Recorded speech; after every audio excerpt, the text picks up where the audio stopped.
Avant, j'étais pris dans ce cercle vicieux insoutenable, mais heureusement, contrairement à d'autres, j'en suis sortie indemne. Je ne pouvais pas m'en défaire. Il fallait que je m'enfuie de ce mode de vie. Il ne voulait pas me lâcher. Il voulait m'achever pour que je devienne sa marionnette. Il ne cessait de répéter des phrases incompréhensibles. Ça me collait à la peau. Je me suis mise à courir jusqu'à en perdre la tête. La seule solution pour moi, c'était de prendre la fuite. Son emprise était quotidienne. Malgré moi, une partie de mon être était fascinée par tant de beauté, mais l'autre était terrifiée. Je contrôlais plus mes pensées. Il les possédait. Il voulait me prendre au piège, m'amener dans cet endroit, au fond des bois, qui m'était synonyme de prison. Je devais retourner à la réalité. Il m'avait eu. Voici mon histoire. Je m'appelle Ali.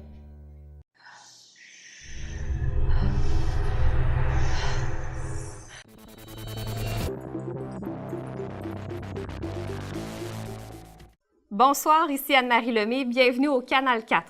L'hippodrome de Trois-Rivières, un site rempli d'histoires et pour finir, des disparitions inquiétantes. Beaucoup de personnes ne sont pas au courant, mais la vérité peut choquer.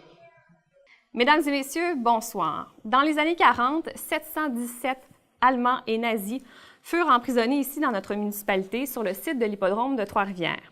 Le but de ce camp était simple, ne pas propager la guerre européenne ici, dans notre pays. Les prisonniers résidaient évidemment dans des chalets plus ou moins salubres, mais une question persiste toujours. Qu'ont-ils fait de ces chalets? L'enquête est en cours. Pour poursuivre, depuis le 6 février 2014, une série de disparitions suspectes ont débuté à Trois-Rivières. La dernière touchée est une jeune de 17 ans, Alison Charret. Selon ses proches, celle-ci démontrait un comportement inhabituel avant qu'elle ne disparaisse, comme dans le cas de d'autres jeunes disparus. La question à se poser, à quel moment cette kyrielle de disparition va-t-elle cesser?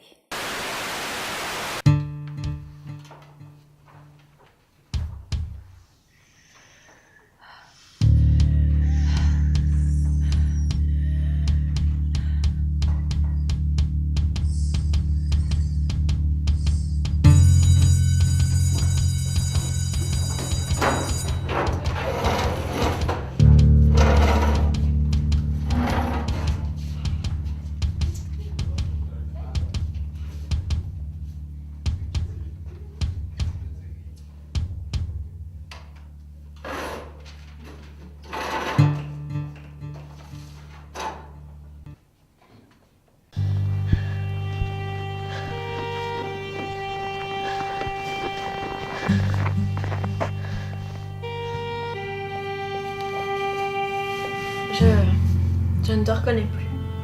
Pourquoi tu veux partir? Peu importe, je serai toujours avec toi.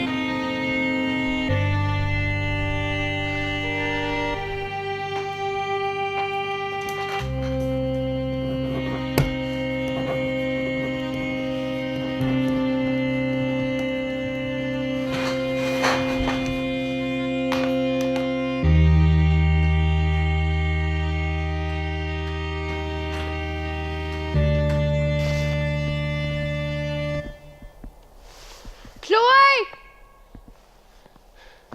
T'es où? J'ai besoin de toi!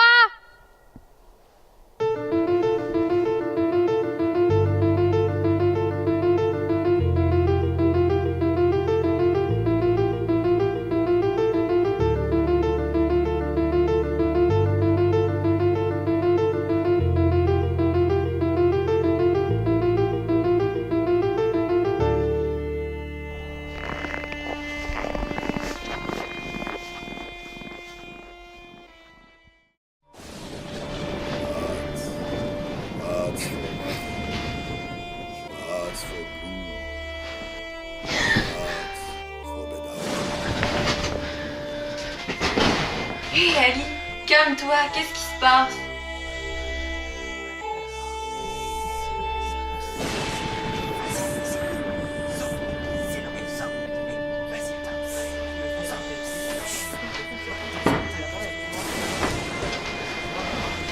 Ali, parle-moi! Quoi?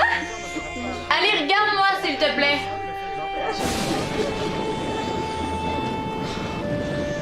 Non!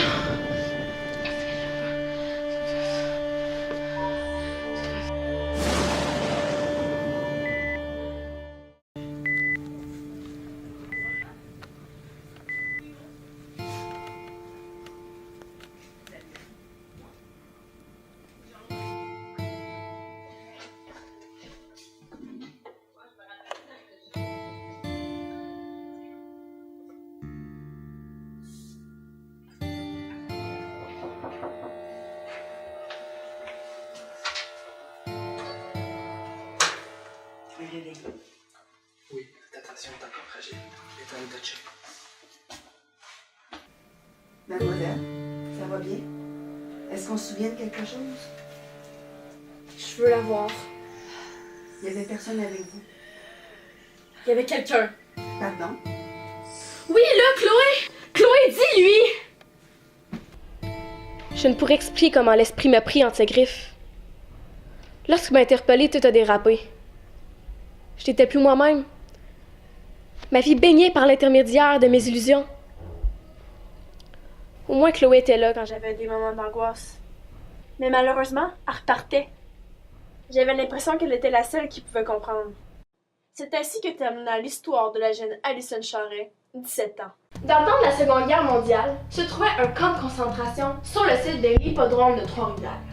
Dans ce camp, nous enfermions les Allemands pour ne pas qu'ils répandent l'idéologie du fascisme sur nos terres. Dans ce camp, tout y passait.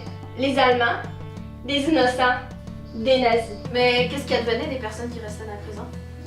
Nous n'avons jamais vraiment su qu'est-ce qui se passait sous ces prisons protégées par les barbelés.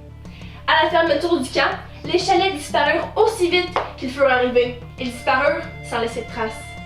Qu'est-ce qui s'est passé par la suite? La légende stipule que l'esprit d'un Allemand torturé à mort ne cesse de posséder les personnes qui habitent dans ces chalets.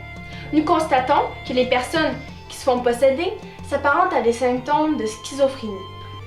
L'esprit imprègne toujours dans la mémoire de ses victimes des paroles inquiétantes. Schwarz, schwarz vor Rache, schwarz vor Blut, schwarz vor Bedauern. Noir. Noir de vengeance, noir de sang, noir de regret.